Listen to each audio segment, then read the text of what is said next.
Guys, we're going to take a look at this Rosecraft Kifara Tanto, and I'm pretty impressed with how well it's performed so far this morning. But we're not going to talk about it here. Let's turn this around and take a look at it from above.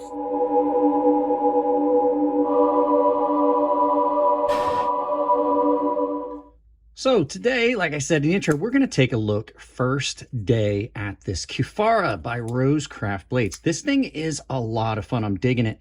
Typically not a fan of Tantos, but this has got a nice shape to it and belly, much more akin to a Japanese style Tanto. So it is done in black micarta, AR RPM 9 steel. It's got these beautiful pivot collars. Like I said, it is an actual Tanto. It has the thick spot here where your marriage point is to reinforce that tip.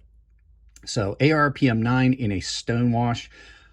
I have been cutting with this morning, and it's holding up really, really well, as I would expect for RPM 9. It is done as a liner lock with a flipper and thumb studs. So we'll do a quick size comparison because this isn't a small knife. We'll look at what I've got in my pocket right at the moment first, which is a knife we haven't seen for a while, the WE 601. I just wanted to carry it. I hadn't had it out for a while. So you can see this is a good bit bigger. Next knife for size comparison is Benchmade 940. Most of you guys are going to know that as a size reference. You can see it's a little bit smaller than the Rosecraft here. So, and your final knife, as always, is the Chris Reeves Sebenza Large 21. You can see real similar in size. So let's get this out of the way and talk about the knife so far first day. So in all transparency, this came to me from Rosecraft. So this could possibly be the best one they had laying around. It's got some really good points about it, and it's got some stuff I'm not such a fan of. First and foremost, it is a very comfortable grip on this. You've got these really nicely contoured handles with this swell here and a nice flat back. Gives you a very, very comfortable grip on this knife. Thumb studs are in a really good position for deployment, and they are very attractive, well done thumb studs. You've got really good looking hardware with these pivot collars, and you have got a spot front, back, tip up, tip down.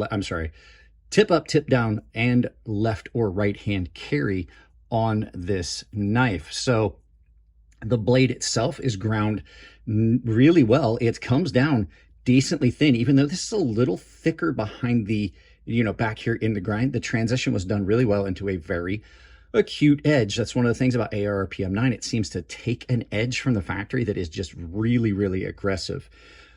You've got this attractive swedge that's been cut in, but it doesn't come all the way down and make that tip too thin. So you still have a really robust tip on this knife, with this area here giving it a nice clean look. You get a little bit more facets.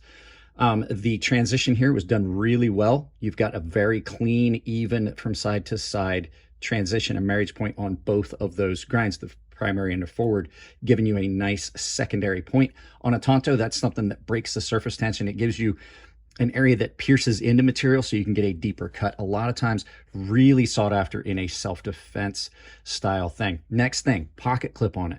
It carries nice and deep. So it's one of those really nice pocket clips. You guys can see it's been in and out of my pocket a couple times. I'm wearing a pair of pants that is already pretty frayed at the top. In and out of pants, really, really easy. It sits nice and deep in the pocket so you can carry it far forward so that you're not having, it back towards the back, and you can carry this up forward and have a second knife, but it's not going to dig into your side. And just overall, the micarta on this was done really, really well. It looks good. And you can see good solid steel liners on both sides. They have not had weight reduction done on them, but it's not a heavy knife. It feels good. It's got a nice solid weight to it. It's not over the top. And then access to the lock bar is great on this one. I've complained sometimes in the past that they made this a little too thin. On this one, they did not. It's just about perfect. Action on it is really, really smooth. Now, I will tell you, with pretty much every knife, I take them apart and I change out the lubricant because I want to give them all the same opportunity. So I did that with this. So this has been cleaned up once already and had KPL added to it. And then lockup is just about perfect on that. Just a little around, just about 50% on that. There's no lock stick, and the deployment is easy, both with thumb studs and with the flipper tab, and you can reverse flick off the thumb studs. So lots of good stuff about this. It's a really attractive knife. And like I said, it does cut really well. It's got a really good cutting profile. It's flat enough that it's radiused, so you've got that belly, but it's still flat enough you can do a lot of cutting and small tasks like you would on Wharncliffe. Now, with that being said, there are a couple things that I'm not a big fan about on the knife. They're not horrible. Some people will overlook them. I'm just not a fan of it. So let's flip that around and talk about the things I'm not a fan of.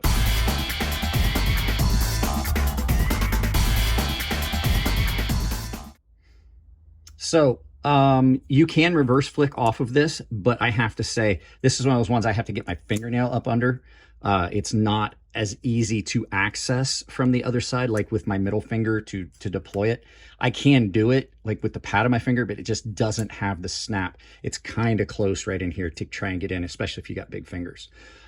Next thing, I'm not a fan of the flipper tab. It's functional, but it's not one that I would like. I like flippers, but I never like these just really like pointy ones. I've seen them on some of the Chavez knives.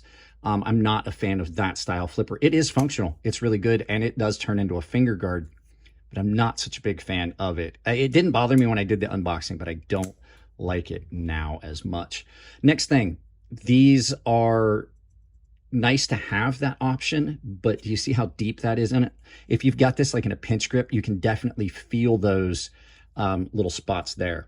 And I would never use that because I don't carry tip down. I would never carry a knife tip down, so I don't need that. I may, if I keep this knife, just take something, maybe put this on a Scotch-Brite and knock those sharp. You see those sharp edges. So when you get it in a pinch grip, it just doesn't feel right in hand. Lanyard hole. You guys know I don't like lanyard holes. It's got a big, ugly lanyard hole. They've done other knives where they could have easily done the post with the hole in it. You guys have seen it on several of Rosecraft knives. The pocket clip, while it's really comfortable, it does move. When I deploy the knife, I can feel it squeak across, and that's not an uncommon thing. And I've gotten to where it doesn't bother me as much because it is a very, very comfortable pocket clip, but it does move a little bit. And then the final thing, and this is where I was saying, like, they probably didn't handpick any, because there is a small centering issue with this knife. Now, when I look at it from the top, it looks as though maybe this particular one was a little misground down. So like maybe it got ground incorrectly. It kind of has a little bit of a kick over to it. Now the blade itself is nice and straight from this point up. I don't know what happened, but this one does have a slight centering issue. It's not horrible. I mean, it just does favor the show scale. For some people, that's a big deal. For me, as long as it's not rubbing and as long as it's not touching, I will mention it, but it is just it's just a visual thing. And so since it's not affecting the deployment or anything on this, not such an issue, but I do like the attractive standoff. So all in all, I'm digging this knife. It's going to get a good bit of pocket time. I like it. It'll probably be done as a giveaway on the channel eventually. So that's just my first impressions on this. So let's turn this around, do some final thoughts, and send you out about your day. So yeah, Rosecraft has been sending me this stuff. I'm really happy with it. I'm not unimpressed with the quality of their knives. I know who their OEM is. They do good work. I absolutely like this, and that's out of character because I'm not a big fan of Tantos. We'll see how this carries through over the course of the next couple weeks. We'll see if I change my mind. But so far, it's a really good cutter, and it's a nice, comfortable platform. So, like I said, I don't get any money from the sale of these knives, so me doing these reviews does not at all affect like my income. So it's just really cool that they send me this stuff. I do have a coupon code at Rosecraft, though, that does save you 5%. That being said, guys, there are ways you can support the channel financially. The biggest one is my membership. Everyone in the membership, it's a tier-based thing. Everyone gets early access to videos, exclusive content, access to my private Discord. It's not actually Discord, it's done on Gilded. The baseline and premium guys are entered into giveaways of stuff like this that I do specifically for them, and the premium guys have access to a sharpening tutorial series. I have got a sponsor of Coffee Brand Coffee. You can use my code down, or my link down below. It saves you 5% at checkout. You can also go to my other sponsor, tempered trail. Pick up some of the most durable, almost indestructible laces you will get for your hiking boots. Nathan also does hand-sewn stitched wallets and kilties for your boots. And the final way you get, coupon code Crazy Sharp, all one word there, saves you 5% at checkout. Like I said, does at Rosecraft. It also works at FarmforgeKnifeWorks.com. I have got an Amazon store down below. Take that link, pin it to your browser, use it for any shopping you're going to do on Amazon. It doesn't cost you anything at checkout. It supports the channel, and you don't even have to get dressed to do it. You can do it from your phone. I love you guys. Keep it clean in the comment section. If it's your birthday, happy birthday. And I'll see you in the next video.